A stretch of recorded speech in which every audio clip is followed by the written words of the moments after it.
우리 꼬맹이님들에게 제가 물어볼게요. 겨울이 지나면 어떤 계절이 올까요? 봄. 봄이 지나면 어떤 계절이 올까요? 여름. 여름이 오니까 너무 더워가지고 그 선생님과 함께 교회 옆에 있는 청계천에 가서 발을 담궜어요. 그 물에 발을 담궜더니 선생님이 그러는 거예요. 이 청계천 물에 너무 오래 물에 담그면 피부 트러블이 생기니까 빨리 그만 발을 꺼내라 그래요. 그래서 꺼냈어요. 근데 더워가지고 또다시 2시간 후에 선생님 그 물에 발을 넣어도 되는 거예요? 이제는 되겠다 하고 물속으로 발을 담궜어요. 이제 질문해요. 우리 어린이들에게.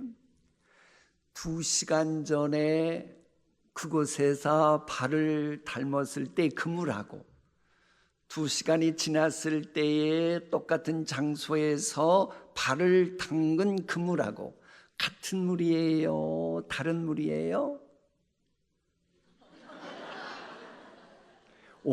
다른 물이라 그랬어요? 우리 박수 쳐야 돼, 박수. 왜 박수 쳐야 되냐면 똑같은 강물에 2번 들어갈 수 없다라고 하는 이 유명한 헬레니즘 철학의 그 유명한 말은 헤라클레이토스가 어른이었을 때 깨닫고 한 말이에요. 근데 우리 아이들은 벌써 말했으니 또다시 박수. 맞아요. 흐르는 시냇물에 똑같이 2번 들어갈 수는 없는 거예요. 왜? 물은 흐르니까. 2시간 전에 발 담궜던 물은 이미 흘러가서 저쪽으로 갔고 지금 담근 물은 저 위에 있던 물이 내려왔기 때문입니다. 우리 아이들도 마찬가지입니다. 1년 전하고 지금하고 다릅니다. 그 사이 키가 자랐고 지식도 변화가 있었고 그 사이에 생각도 변화됐습니다. 그게 중요한 것은 좋은 쪽으로 변화되느냐 나쁜 쪽으로 변화되느냐 하는 것이 중요합니다.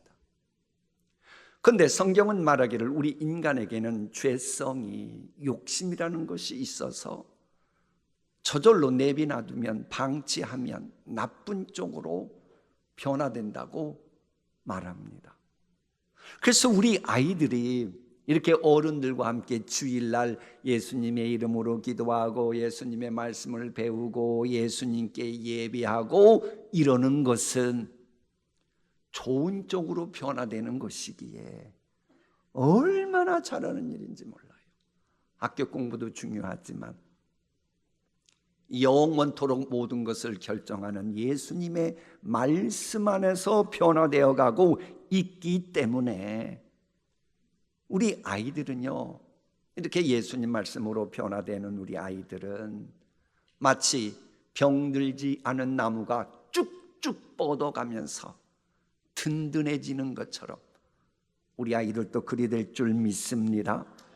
오늘 우리가 상고하려고 하는 말씀 역시도 좋은 쪽으로 변화되게 하시는 예수님의 은혜 안에서 든든히 서가라고 하는 거예요. 내가 신실한 형제로 하는 실로안으로 말미암아 너희에게 간단히 써서 권하고 이것이 하나님의 참된 은혜임을 증언하노니 너희는 이 은혜에 굳게 서라. 저 말씀의 배경은 그래요. 조금 이따 설명하겠습니다만은 참으로 힘들고 어려운 상황입니다. 그런 상황 속에서도 소위 연단받는 가운데서도 그걸 이겨내는 은혜가 있었어요. 그 은혜를 참된 은혜라고 말하는 거고 그 은혜에 굳게 서라는 겁니다. 연단에 은혜 안에 가정은 든든히 서가는 겁니다. 연단이라는 게 뭘까요? 우리 아이들 이야기 좋도록 그림을 한번 봐요. 대장간에서 대장장이 아저씨가 막 쇳덩이를 막 때리고 있어요. 원하는 도구 만들려고. 그러면 저 쇠망치로 맞고 있는 쇠덩이가 사람이라면 뭐라고 말할까요? 아야, 아파요. 그러겠지요? 그런다고 대장장이 아저씨가 멈출까요? 원하는 그릇 만들 때까지 계속 때릴까요? 그렇지, 원하는 그릇 만들 때까지 계속 때려요. 그거 보고 연단이라고 하는 거예요.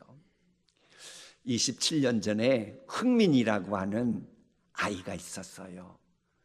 그런데 아빠가 보기에 축구에 소질이 있는 거예요.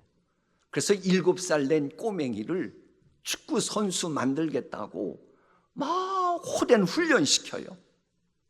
특별히 축구 선수로서 필요한 근육을 키우느라고 얼마나 열심히 훈련시키는지. 흥민이가 너무 아파가지고 아우 허벅지야, 아우 다리야 그러고 있었어요. 그래도 아빠의 가르침 따라서 아프고 아파도 계속 훈련했어요. 소위 연단을 받은 거예요. 그 연단을 받고 나서 27년 지나고 나서 지금처럼 전 세계가 주목하는 슈퍼스타 손흥민 선수가 된 거예요. 아버지의 가르침은 뭐였어요?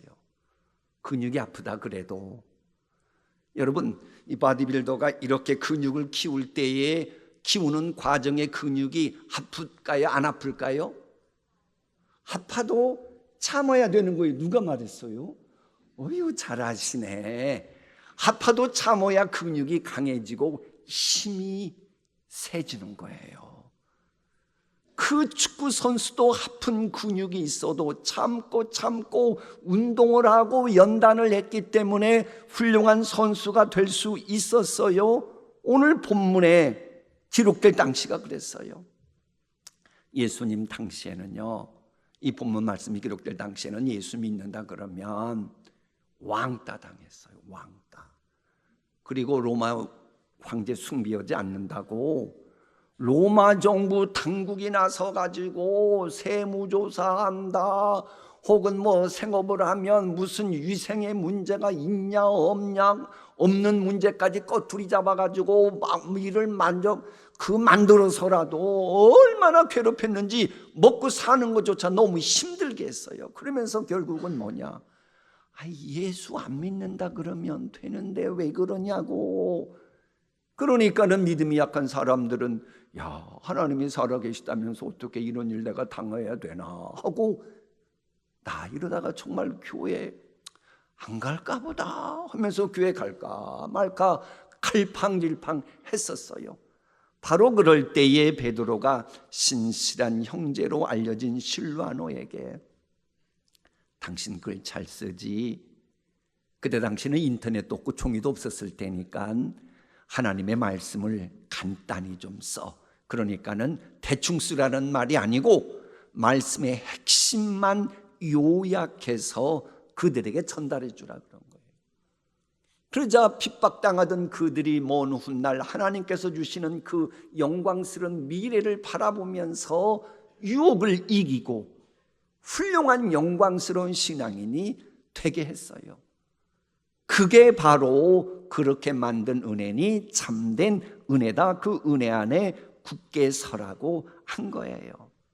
마치 27년 전에 손흥민 선수는 혹독한 훈련이었지만은 축구 스타가 되는 미래의 영광을 바라보면서 그때 당시에 힘들고 어려운 것을 견뎌냈듯이 말입니다. 그래서 로마서에 저런 말씀이 있어요. 생각하건대 현재의 고난은 장차 우리에게 나타날 영광과 비교할 수 없도다. 여러분, 현재 시련 당합니까? 연단 당하고 있습니까? 하나님이 왜 시련 주시고 연단 주신다고 생각하세요? 놀부신 보라서 하나님이 그럴 것 같습니까? 그게 아니에요. 여러분의 미래를 복되게 하려는 그 참된 은혜임을 우리가 알고 이겨나야 합니다. 마치 쇠덩이가 연단을 잘 받아서 귀한 그릇으로 만들어지면 사람들이 대접해 주잖아요. 이처럼 우리가 하나님께서 주신 시련과 연단 잘 참고 은혜 안에 굳게 서면 칭송과 영광과 존귀를 얻게 되는 거예요. 우리 함께 읽어볼까요? 하나님께서는 여러분의 믿음을 단련하셔서 불로 단련하지만 결국 없어지고 마는 금보다 더 귀한 것이 되게 하시며 칭찬과 영광과 존귀를 얻게 해 주십니다. 연단 없이 금광 속에서 정금이 나올 수 없습니다. 이와 같이 고난을 통한 연단 없이 우리의 인생은 존귀한 인생, 영광스러운 인생 되는 법이 없습니다. 그래서 욥은 말합니다. 나의 가는 길을 오직 그가 아시나니 그가 나를 단련하신 후에 내가 정금같이 나오리라. 하나님이 왜 여러분에게 시련과 연단 주신다고요? 괜히 그러는 게 아니에요. 여러분을 영광과 칭송과 존귀한 인생 만드시기 위해서 주시는 겁니다. 시련과 연단 없이는 영광스러운 존귀한 인생 되는 법이 성경에 한 군데도 없기 때문에 그렇습니다. 그러므로 여러분은 잊지 말아야 돼요. 내가 지금 시련받고 연단받고 있다면 이것을 시험거리라고 생각하지 말고 하나님이 내게 주시는 연단받는 은혜다, 시련의 은혜라고 생각하십시오. 왜? 하나님이 은혜 주시는 것은 영원한 독생자 예수님 죽게 하시면서까지 사랑하신 그분이 현재 여러분에게 시련과 연단을 주셨다면 거기에는 분명 여러분을 존귀와 칭찬과 그 영광스러운 존재 만드시기 위한 계획이 있기 때문이에요. 그래서 현재 내가 지금 당하고 있는 시련과 연단이 있을 때 그걸 은혜로 받아들이면 더 놀라운 더 큰 은혜가 대기되어 있을 것입니다. 이런 말씀 들으면서 혹시 우리 가운데 궁금해하는 분이 있어요. 목사님, 저는 시련을 한 번도 겪은 적이 없는데요. 지금도 연단받은 적이 없는데요. 모든 게 순탄한데요. 그런 가정들이 많아지기를 축복합니다. 분명한 것은 여러분에게 시련과 연단이 없다면 여러분은 영원토록 존귀하고 영광스러운 존재는 될 수 없습니다. 다시 말합니다. 여러분에게 시련과 연단이 없으면 여러분은 칭찬과 영광과 존귀의 대상이 될 수가 없는 거예요. 그렇다고 여러분, 연단, 시련을 사서 받아야 될까요? 대답해 보세요. 그건 아니에요. 그러면 어떻게 해야 돼요? 칭찬과 영광과 존귀한 사람은 되고 싶고 시련 연단 받기는 싫고 현재 이대로 가고 싶고 바로 요런 이 아주 델리케이트한 요런 문제 상황을 기막히게 지혜롭게 답변한 사람이 전무후무한 지혜의 소유자 솔로몬이 성령 충만했을 때 했던 저 고백입니다. 도가니로 은을 연단시키고 풀무로 금을 연단시키지만 사람은 무엇으로 연단하느니라? 칭찬으로 연단하느니라. 그러니까 여러분의 삶이 편안하고 시련과 연단이 없다면 그대로 두면 안 돼요. 칭찬이라는 아주 무시무시한 그 연단을 시켜서 그것이 먹힐 때만 여러분의 자녀, 여러분의 후손들이 존귀한 존재가 됩니다. 혹시 어떤 분은 아니 존귀와 영광스러운 존재 만드는 과정에 무슨 혹독한 훈련 방법이 있어야지 칭찬이 먹힐까요? 아니에요. 칭찬보다 무서운 연단 방법이 없습니다. 쉬운 얘기를 할까요? 아이들 보고 매를 가지고 요만한 매를 가지고 공부 안 하면 너 맞아 얻어 터질 줄 알아. 그것이 가지고 공부한 애들이 몇 조금이나 가는 거 봤어요? 오래 못 갑니다. 그런데 칭찬해주고 그러면 칭찬 듣고 싶어서 공부 열심히 하는 애들은 끝일 줄을 몰라요. 불 끄라 그래도 불은 스위치 오프 해놓고 이불 뒤집어 쓰고 그 안에서 또 책 보잖아요. 왜? 칭찬 듣고 봐서. 칭찬이라고 하는 연단이 가장 효과적이고 귀한 것입니다. 그리고 또 하나 멀리 내다보면요, 자녀가 칭찬 없이 꾸중만 듣고 자라면 어른이 돼서도 매사 삐딱해요. 칭찬받은 적이 없으니까 본인도 남 칭찬해 줄 리가 없고, 그래서 보면 주변 사람 피곤하게 만드는 트러블 메이커예요. 그런 사람이 있으면 불행해집니다. 그런 가정 든든히 서지 못합니다. 그래 이제부터라도 주의 말씀으로 훈계해야 할 때는 훈계해야 되지만 칭찬할 때는 꼭 칭찬해야 됩니다. 아유 목사님, 걔는 아무리 봐도 칭찬할 게 없는데 어떡하라고요? 그런 말 하지 마세요. 힘들고 어려운 시련을 극복하려고 하는 그 마음 자세 가지고 한번 그 사람에게서 칭찬거리 찾으려고 해보세요. 반드시 있습니다. 그걸 가지고 칭찬하면 이 연단의 은혜로 말미암아 여러분의 가정 든든히 설 줄 믿습니다. 둘째, 소통하는 은혜가 있어야 든든히 서갑니다. 하나님의 말씀 함께 읽습니다. 택하심을 함께 받은 바벨론에 있는 교회가 너희에게 문안하고 내 아들 마가도 그리하느니라. 너희는 사랑의 입맞춤으로 서로 문안하라.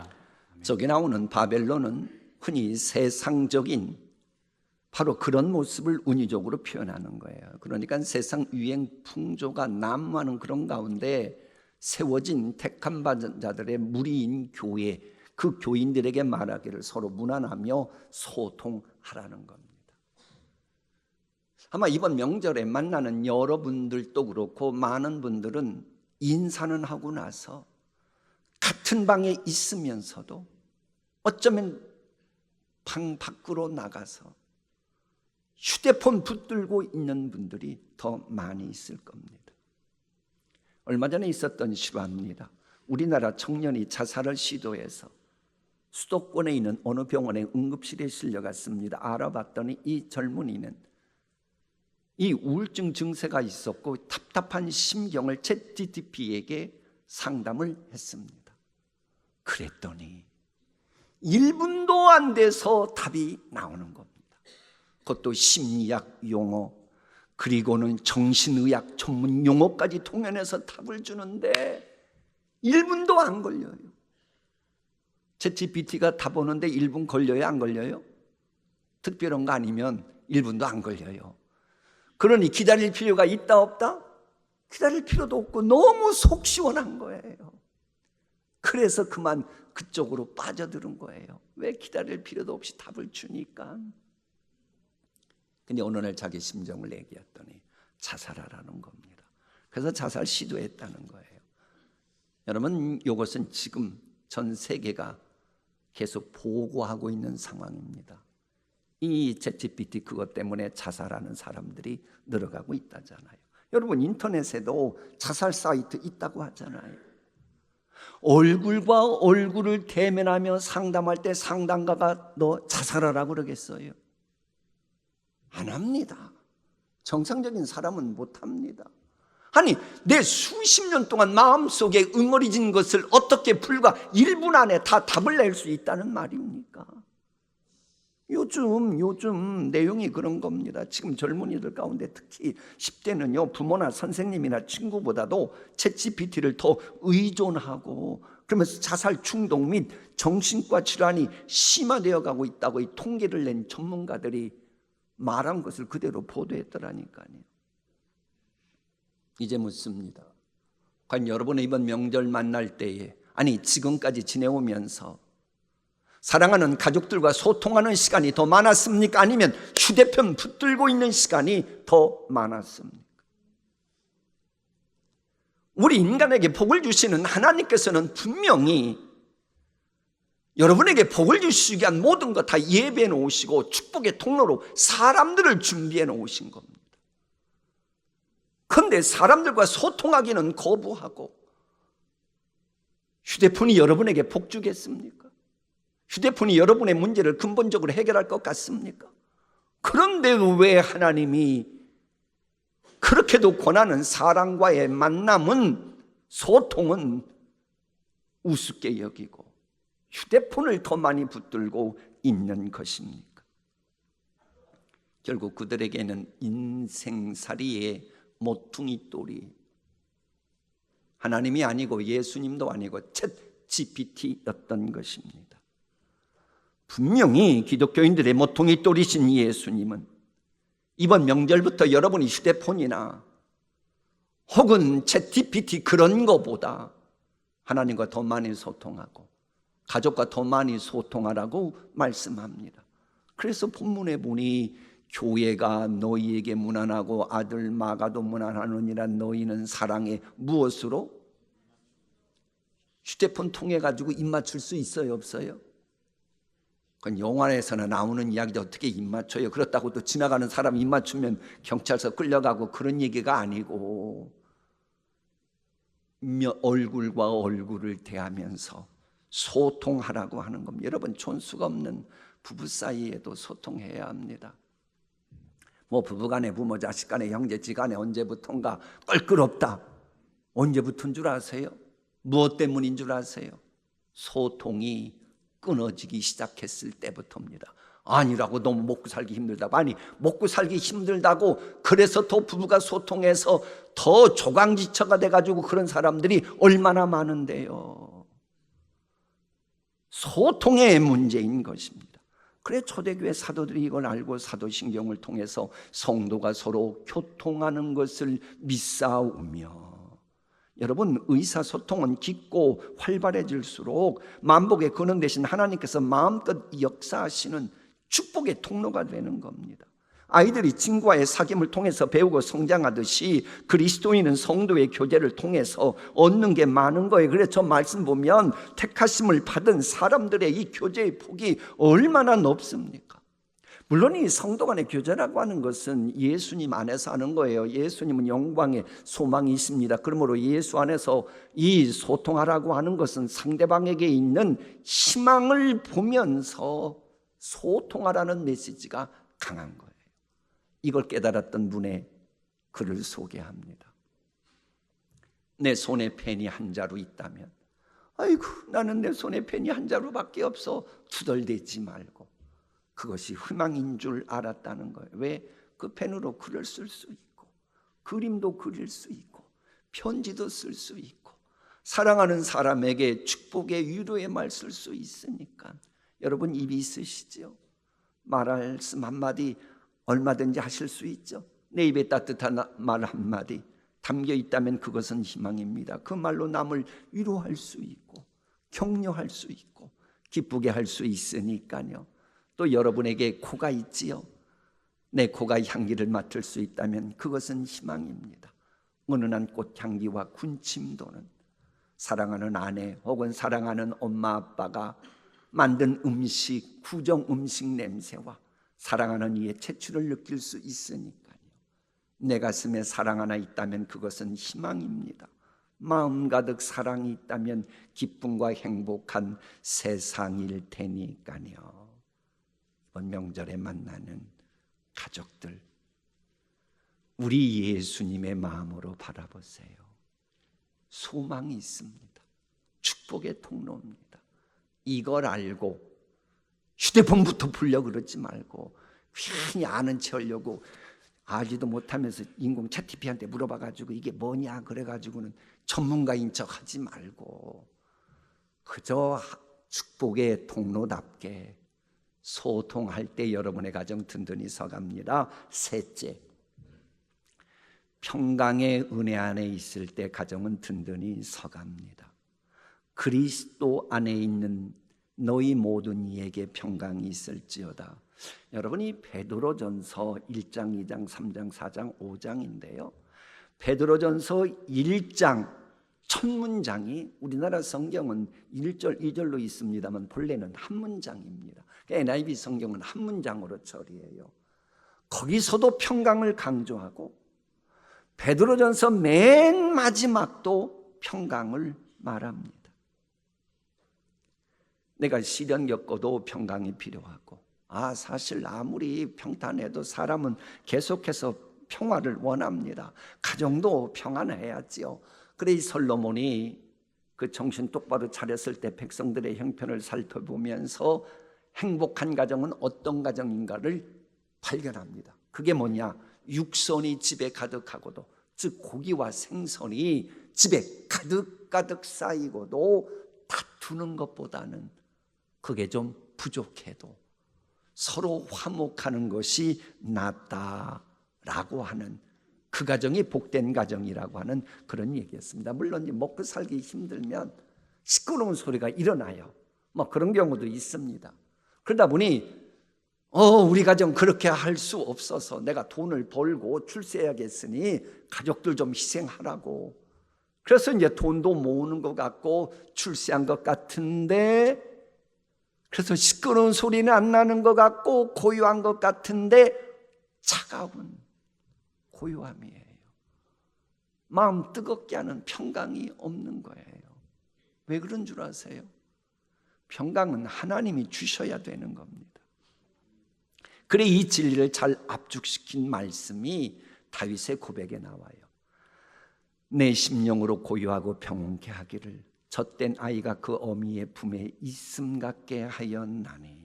다윗은 돈도 많이 벌고 출세도 많이 하고 통일 왕국의 시조가 되기도 하고 다 됐거든요. 그래도 마음이 허전한 거예요. 너무 힘든 거예요. 마치 젖된 아이와 같은 거예요. 젖된 아이는요, 이 허전해서 힘든 겁니다.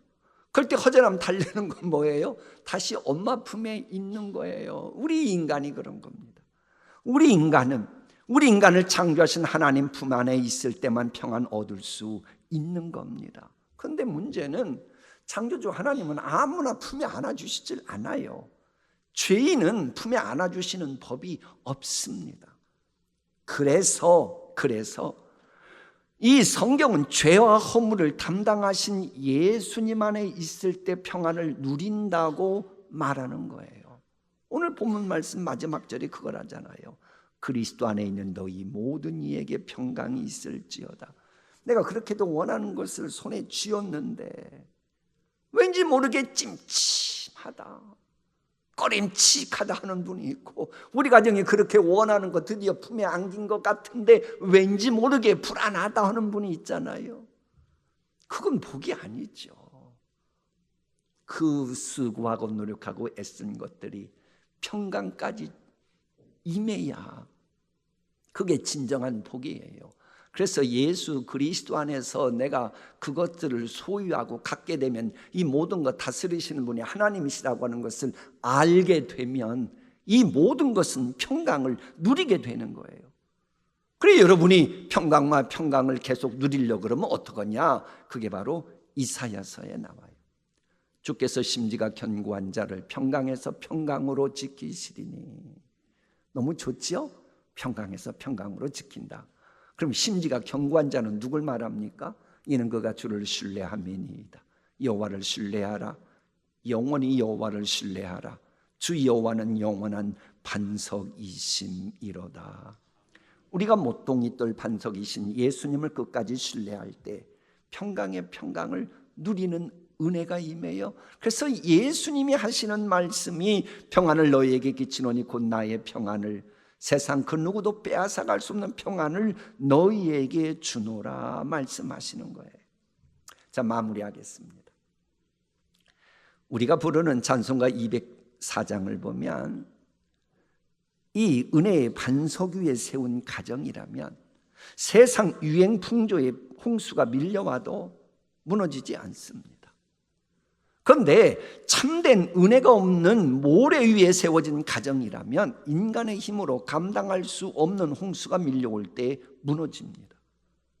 그래서 인간의 힘으로 감당할 수 없는 것을 감당케 하실 수 있는 전능자 하나님의 은혜의 반석 위에 든든하게 세워져가는 여러분의 가정이 되어야 합니다. 그러면 여러분은 든든히 세워지는 거예요. 이렇게 신앙전성 통합예배에 나온 여러분에게 그래서 하나님이 주시는 말씀이 하나 더 있어요. 이것까지 잠시 상고하고 설교 마칩니다. 여호와여 주는 의인에게 복을 주시고 예수 그리스도를 믿기 때문에 의인되어 신앙 전승 통합 예배에 나온 여러분에게 복을 주시고 방패로함 같이 연단의 은혜, 칭찬의 연단의 은혜, 소통의 은혜, 평강의 은혜로 여러분을 뭐 하시리이다? 호위하시리이다. 이 복을 세세토록 누릴 수 있기를 축복합니다. 기도하십니다.